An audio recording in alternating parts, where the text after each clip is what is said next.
কারিনা কাইসার মারা যাওয়ার পরও মানুষের যে ক্ষোভের বহিঃপ্রকাশ দেখছি সোশ্যাল মিডিয়াতে, তা ভাবনার বিষয়। জুলাইয়ের নামে মব করে বহু মানুষকে পিটিয়ে মেরে প্রকাশ্য ঝুলিয়ে দিয়েছিল।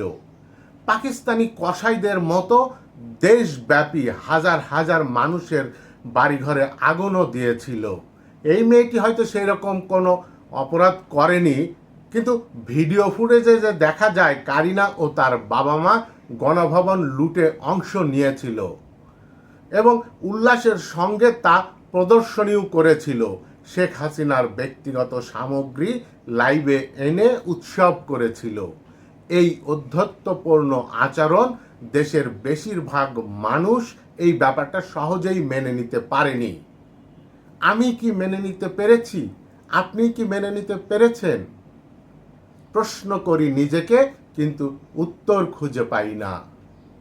আপনি যদি উত্তর খুঁজে পান তাহলে কমেন্টস বক্সে জানাতে পারেন।